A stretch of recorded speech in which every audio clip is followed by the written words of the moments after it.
Hello everyone, let us start with the first chapter of biology class 11, that is the living world.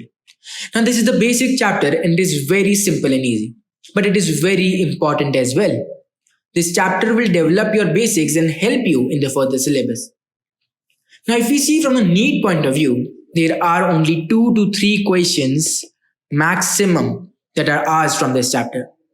And whenever we hear about this topic, living world, the first question that pops in our mind is always, what is living?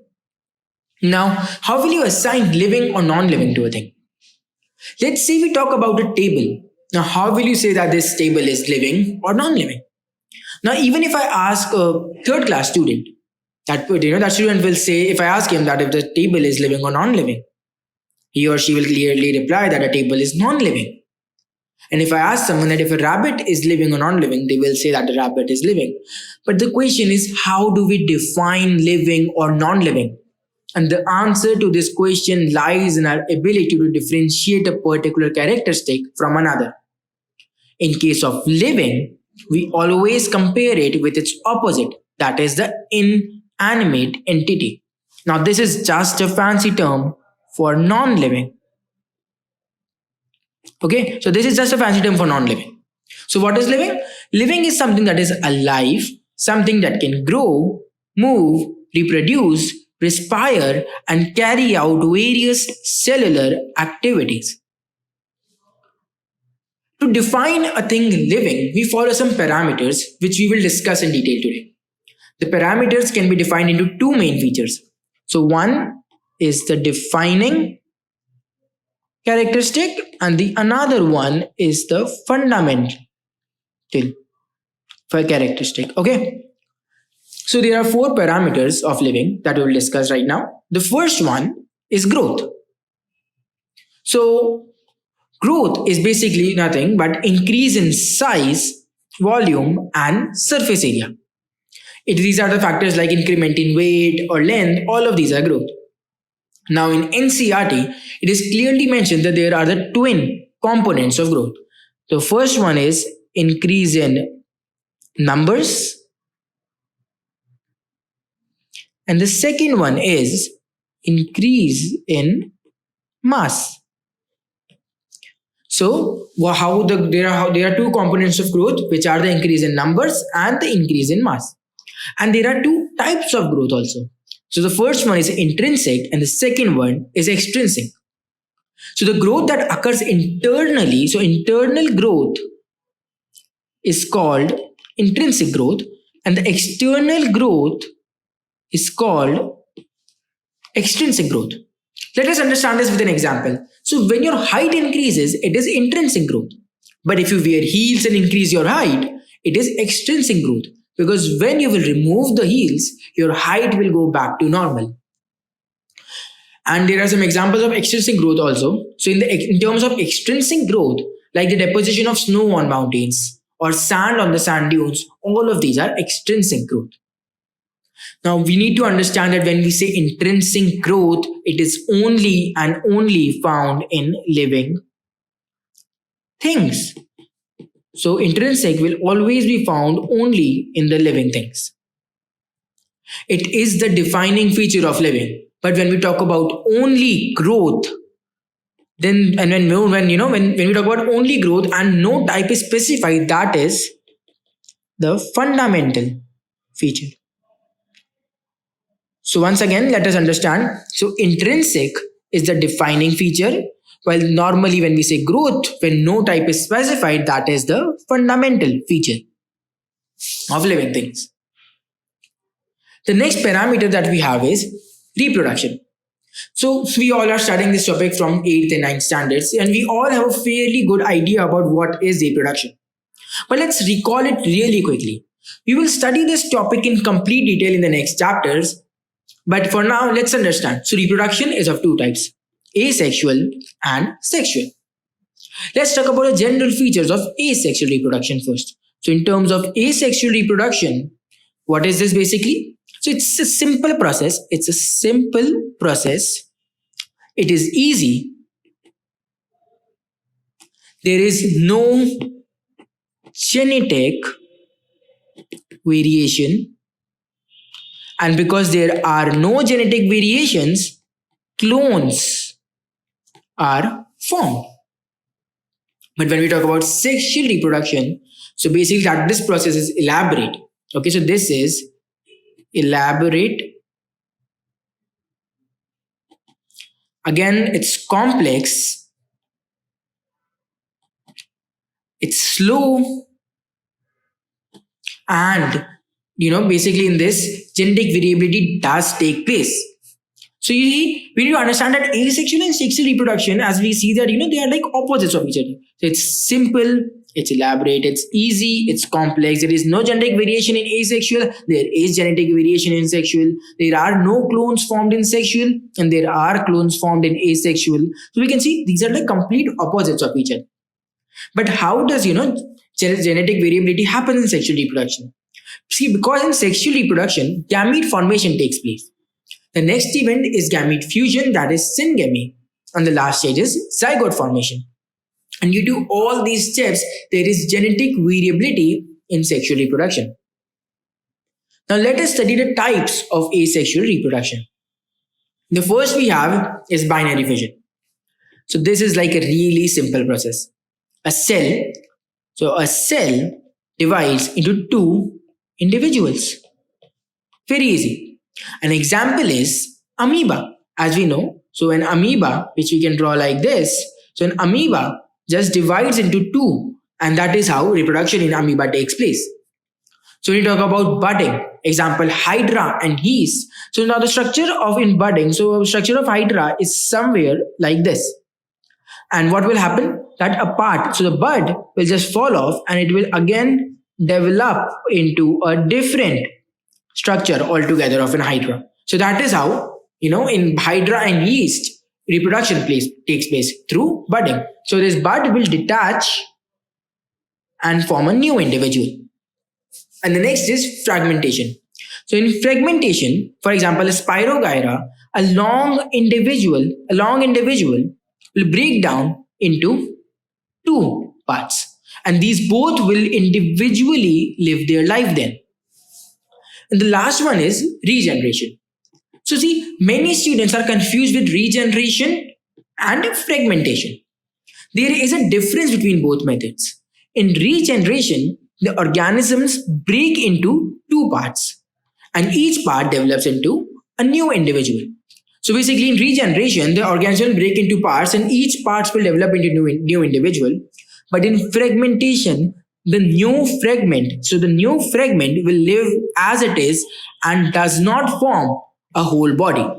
Therefore, it can be concluded that regeneration, this is a more complex process than fragmentation. Okay. So now our main question is, our main question is, reproduction is a fundamental feature or a defining feature? Now, do all organisms, first of all, the question is, do all organisms that are living reproduce? So obviously there are some exceptions to this, like the worker bees. So these are living creatures, but they do not reproduce. Likewise, mules, which is a mixture of donkey plus horse. Now these are infertile. And because they are infertile, they do not reproduce. In fact, there are humans who cannot reproduce because they are infertile. So do we consider them as non-living? Obviously no. And there are some exceptions of reproduction, and hence reproduction is not a defining feature. It is not a defining feature. It is a fundamental feature. So to be considered living, you do not need to reproduce. Okay, great. So most of the living beings do reproduce, but there are exceptions, as we just saw. Now let's look at growth and reproduction. In unicellular organisms, the organisms, so these are the unicellular organisms, so these are the organisms with single cell. So here, the growth and reproduction, both of these are mutually inclusive events in unicellular. which means that they are both the same thing. In unicellular, always growth is equals to reproduction. Okay, so in unicellular, growth is always equal to reproduction. And how? As we see, that there is an amoeba. Okay, so it's a very bad looking amoeba as of now, but no worries. So an amoeba, it divides itself into two. As we can see here, these are two. So this is also its growth, and this is also its reproduction. But in multicellular organisms, reproduction and growth are both mutually exclusive events. These are both mutually exclusive events, which means that both of these are different things. So in multicellular organisms, growth and reproduction are different things. Okay. So this is really important, and this has actually been asked in exams. So if what happens, this has been asked in exams. In multicellular, do we consider growth and reproduction as mutually exclusive or inclusive events? So the answer to that question is mutually exclusive events. So the next factor we have here is metabolism. Now it is found only and only in living things, and that is why it is what? It is a defining feature. Okay, so it is of two types basically, catabolism and anabolism. So anabolism is the synthesis of macromolecules. So this is the synthesis, while catabolism is the breakdown of macromolecules. Okay, so whenever a product is formed, it is called anabolism. An example for this is photosynthesis. And whenever a product is broken down into smaller ones, that's called catabolism. For example, respiration. Okay, so metabolism is catabolism plus anabolism. So if you see in a cell, the process of both breaking down and synthesis are occurring simultaneously. Okay, so in any cell, the process of breakdown and synthesis are actually occurring simultaneously. So if we take out a process, okay, let's say we talk about, let's say photosynthesis. So if we take out the process and do it in a test tube in a lab, so if we do photosynthesis and we provide everything, the pH, the light, etc., everything. So does that mean that a test tube is living? No, of course not. Now photosynthesis,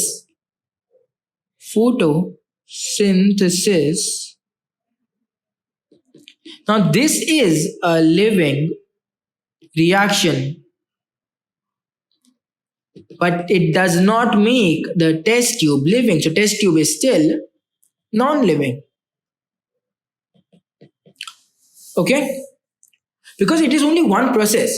Now just the test tube cannot undergo every process of living beings in one tube. Of course, no, it will not be considered as living. Therefore, metabolism is defining feature of the living. Now, if you want to see all the reactions of metabolism, it is present only in cells. Metabolism equals life. Now, cellular organization. Now, this is to see the proper metabolical interactions, we need to see the cellular organization. Now, that is the defining property of the living.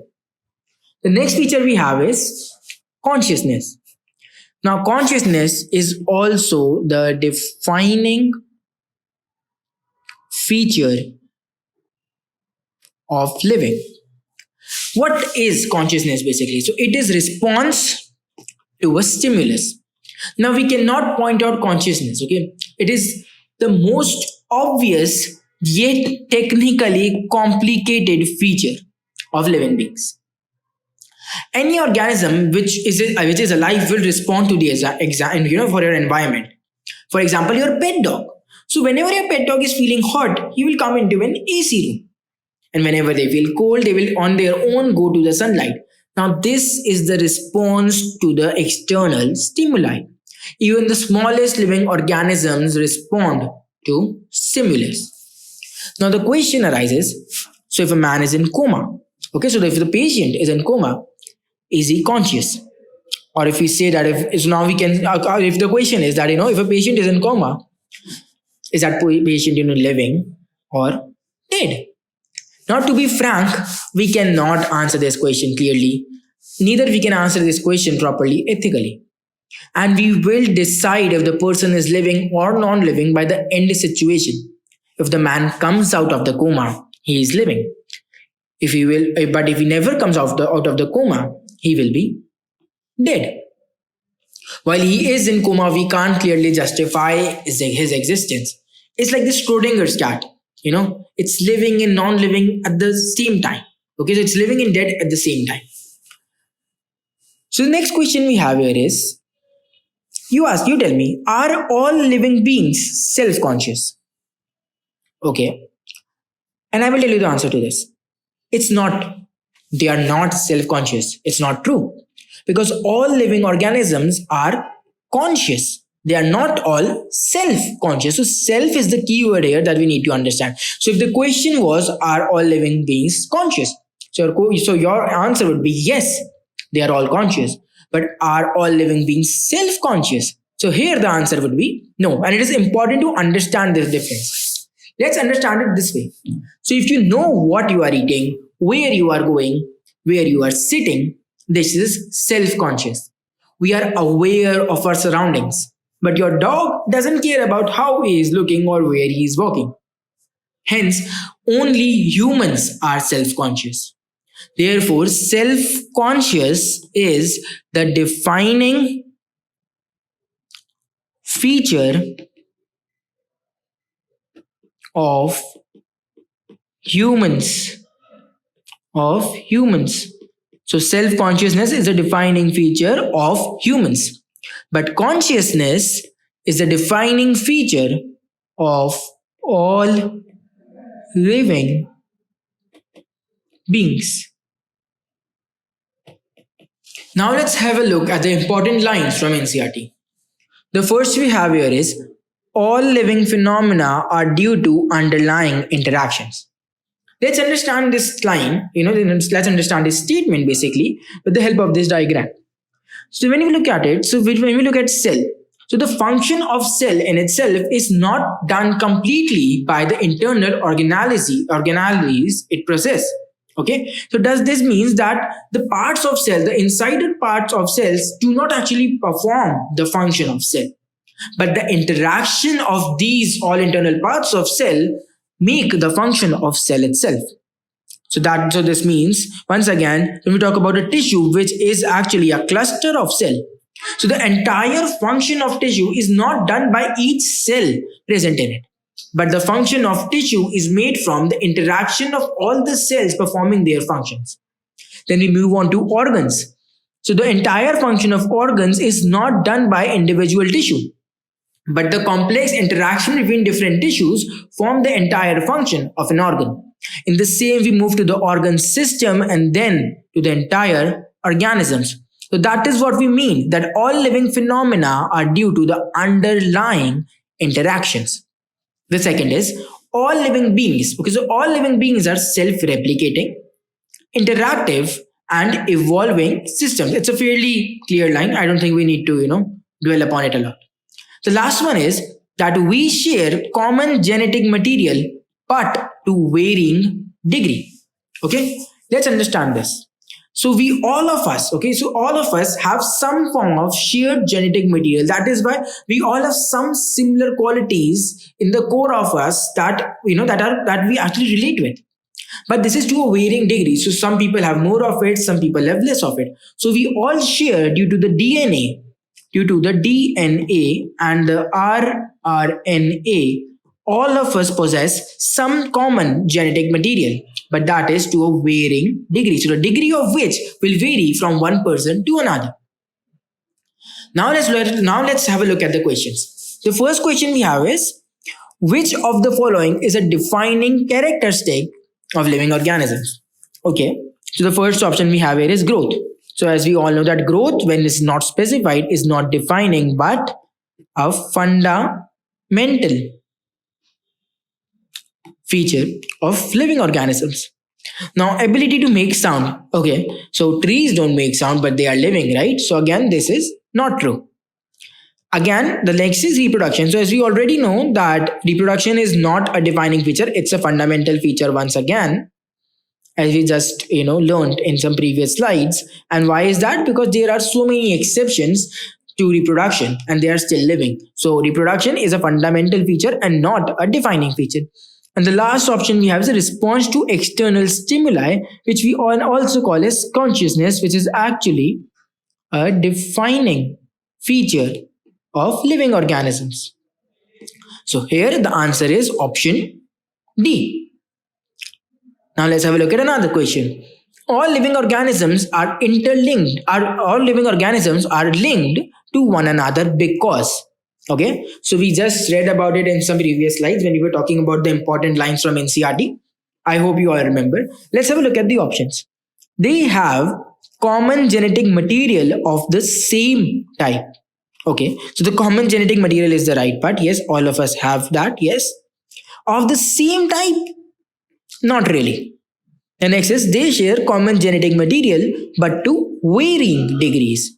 Now, share common genetic material, that's true, and to varying degrees is also correct. But still, let's look at the third option. What does it say? So, all have common cellular organization. Now, of course, we all know that's not true. There are so many living organisms which have different form of cellular organizations. So, again, this is not true. This is not true. And because these two are not true, all the above cannot be true. So the answer is P. So the answer is they share common genetic material but to varying degrees. Now this brings us to the end of this video and I hope you all understood the topic of the living world, the first part of it very clearly. Thank you so much all. This will be it for this video. Let's see you in the next video.